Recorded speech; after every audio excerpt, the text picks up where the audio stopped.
กลับมาในช่วงนี้นะคะเรายังอยู่กับอาจารย์การับนะคะจากมหาวิทยาลัยแบปสันที่มีความร่วมมือกับมหาวิทยาลัยบูเซมค่ะแต่ว่าตอนนี้นะคะเราจะมาพูดคุยกันถึงเรื่อง innovation หลายๆคนทำธุรกิจและอาจจะสงสัยว่าinnovation เนี่ยเราควรจะทำธุรกิจเกี่ยวข้องกับมันดีไหมเอา innovation มาประยุกต์ใช้กับธุรกิจยังไงให้มีประโยชน์ค่ะไปถามอาจารย์การับกันค่ะ Garab, could you please tell us more about the innovation? How is it different from strategy? And if you would speak about innovation and describe it in short, what would you say?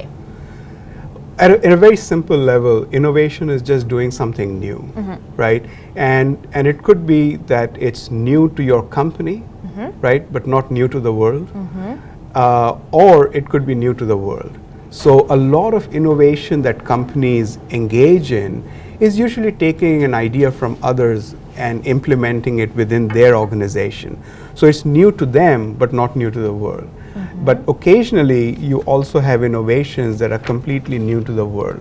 So an electric car is an innovation that's new to the world, right?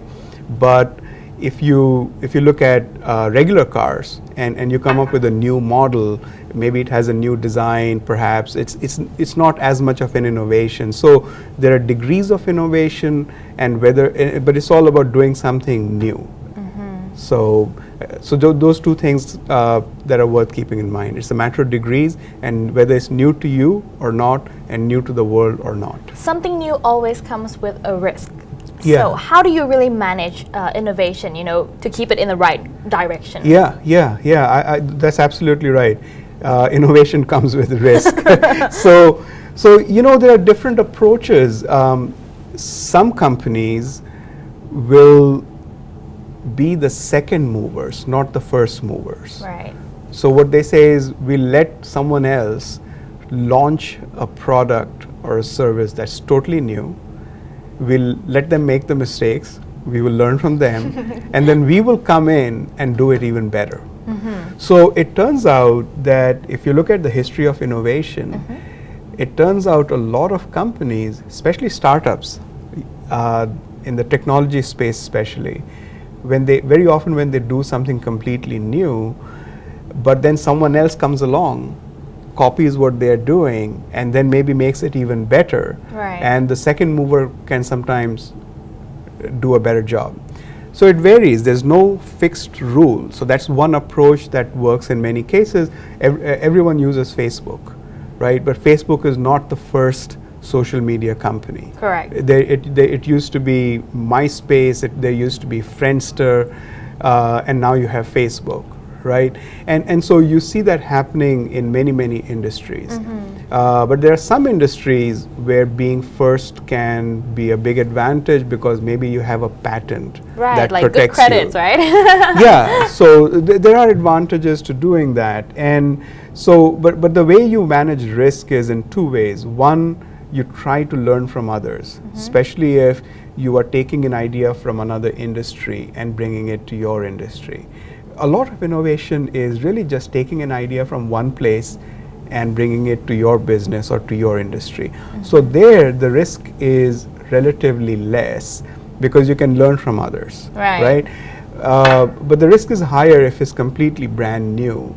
So if you're doing something that is completely brand new, then you have to put a lot more thinking in advance, right? And so the best way to approach that is to say, my innovation is a solution, right? And it's a solution to somebody's problem. So have a very good idea of whose problem you're trying to solve, what that problem is, and whether your innovation is actually a good solution for that. And whoever your customer is, whether they want that problem solved and they're willing to pay you for it. So what happens is a lot of innovations, the risk can be managed, but people don't do that because they think that being new is all that is needed to be successful. And that's very often not the case. Not always. Not always the case, yeah. So to make the picture clearer, could you maybe bring up some example of a company who's successful in using innovation, make advantage out of business? So there, if you think about companies that are famous for innovation, there's a company called 3M. which has a history of innovation, very successful innovation. Most of us use Post-it notes. Correct. Post-it notes comes from 3M, and 3M innovates a lot of products that we don't think about. So 3M is a company that has a long history of innovation. There's a company called DuPont, that's another example.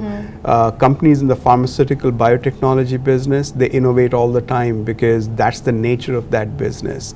Google is well known for doing innovation, but a lot of Google's innovations we as customers don't see, because the changes they are making are on their website or on their algorithm, and they may not be that visible to us.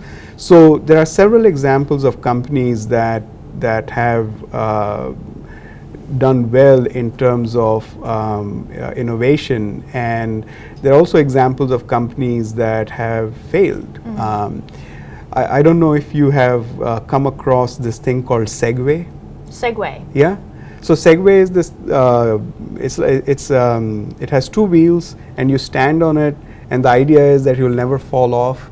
That you just lean forward and it moves forward and so forth. And the Segway is an example of a failure, and because the Segway was invented because the inventor was excited about the idea, and he did not spend enough time trying to understand that his invention should be a solution for someone, right? But he never talked to anyone about it. He never did any research, and this is not complicated research. It's just thinking, okay, who's this meant for, and going out and talking to those people, and it failed because it turned out it was new, but it was not a solution to any problem. Right. Right. But on the other hand, take another company like Apple. Apple is probably one of the more popular examples of an innovative company. They keep coming up with new things, right? Steve Jobs was famous for coming up with some new industry transforming device, gadget every 2-3 years. And Steve Jobs just had a very good intuition about what would appeal to customers. Now, he learned from others, all right, because the iPad was quite new, but the iPod was not entirely new, because before the iPod you had MP3 players. Correct. So MP3 players existed, but Steve Jobs created the iPod, and it was so innovative and exciting and cool that everyone has to buy it. Yeah.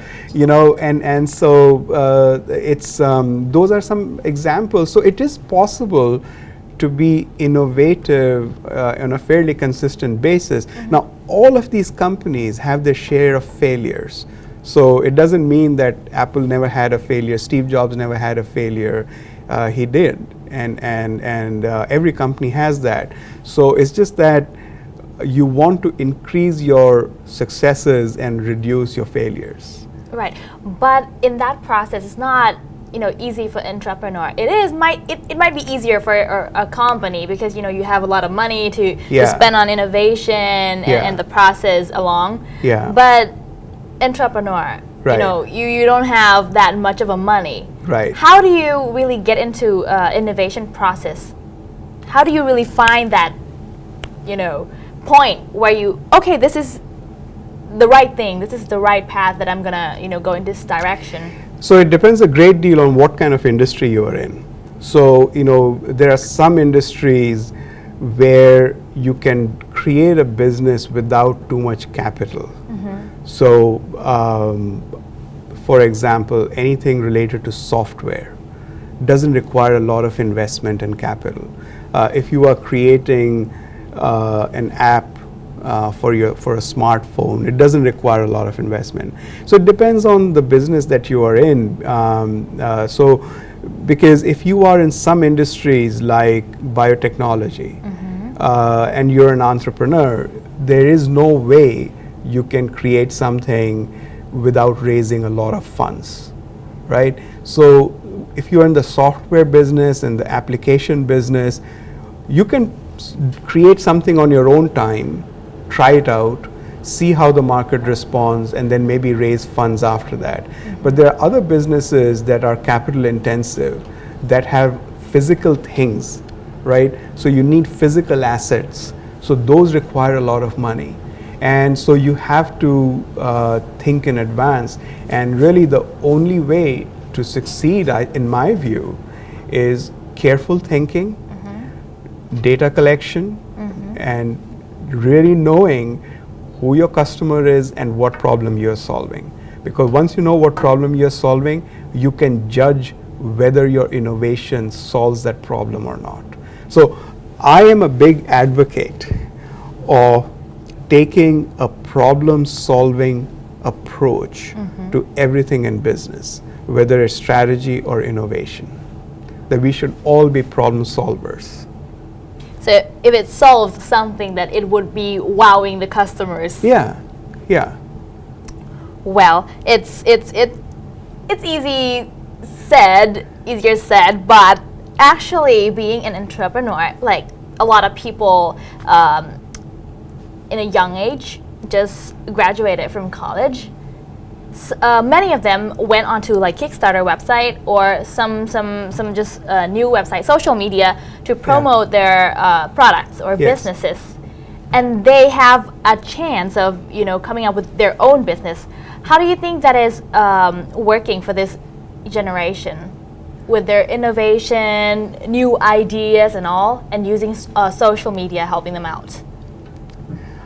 Well, I think social media has opened up avenues that didn't exist before. And a lot of businesses that deal with social media or crowdfunding that you were talking about, places like Kickstarter, what they have done is they have lowered the barriers to entry, right? So it may be a little bit easier to raise funds as long as you're not raising too much. Right, because Kickstarter, it's easy to put a proposal into Kickstarter, but it's not that easy to raise a lot of money, because there are a lot of people posting stuff on Kickstarter.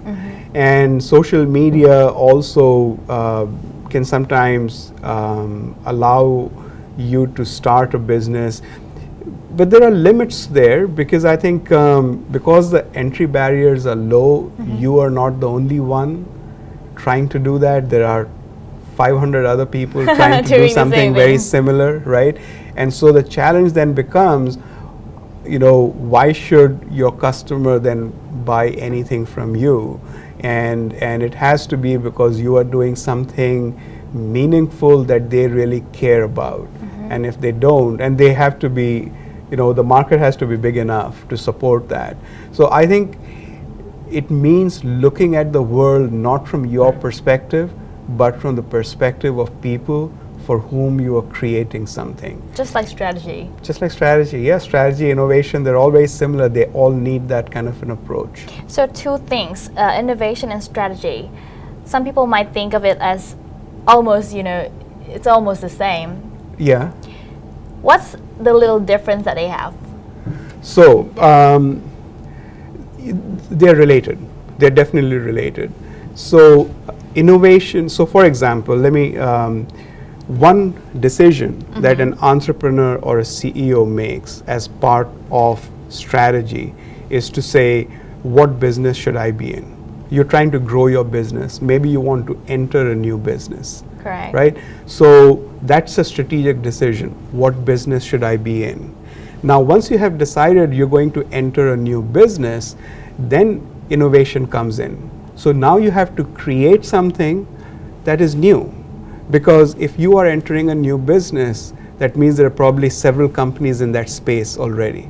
So when you come in, you got to come in with some new product, some new service, and it may not be radically new, but maybe a little new, at least compared to what others are doing. So innovation plays a big role.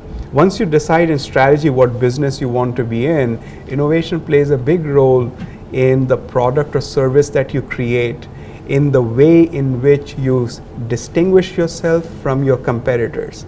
So for example, and it's not always product or service, you can innovate in other ways. So Apple, we all know Apple is famous for its products.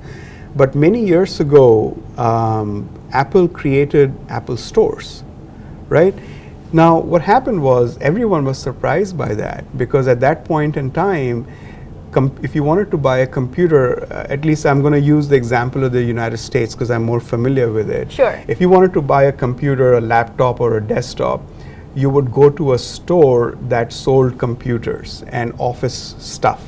Okay, and no company that sold computers had its own store. Right. And Apple was the only one to do that. And later on, it has been very, very successful. Sony tried to copy it, but it failed. And now Microsoft is trying to copy it. But the point is that innovation is a way to compete. Innovation is a way to set yourself apart from others in the industry.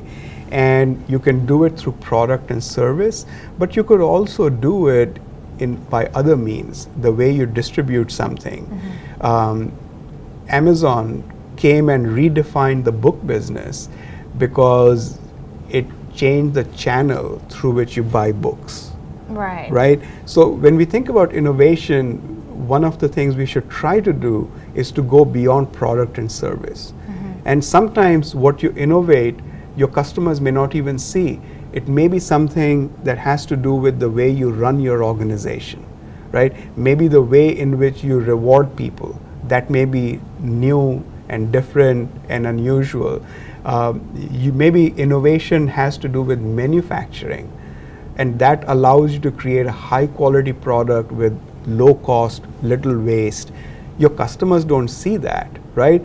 But it gives you an advantage. It allows you to make more profits. Right. So there are multiple ways to look at it, and I think entrepreneurs should try to keep two things in mind. One, really understand the problem they're solving, and whatever it is they're doing should be a solution to a problem. And two, that innovation is not just about product and service, but it can be about distribution, it can be about internal practices, systems, policies, processes, any number of things. Actually, it's so around and it's so close to us that sometimes we don't even see. We look just across it. Yes, that's Innovation. right. Yeah, that's correct. That's absolutely right. Yeah. เอาล่ะได้ฟังกันแบบนี้แล้วนะคะจริงๆแล้วนะคะการคิดสิ่งใหม่ๆนวัตกรรมใหม่ๆจริงๆแล้วอยู่ใกล้ตัวมากจนบางทีเนี่ยคุณผู้ชมอาจจะมองข้ามไปมองไม่เห็นเลยแต่จริงๆอยากจะให้ย้อนกลับมาแล้วดูให้ดีเดี๋ยวช่วงหน้ากลับมานะคะจะให้อาจารย์การับมาบอกคุณผู้ชมกันว่าการทำนวัตกรรมให้ประสบความสำเร็จในธุรกิจต้องทำยังไงเดี๋ยวกลับมาพบกันค่ะ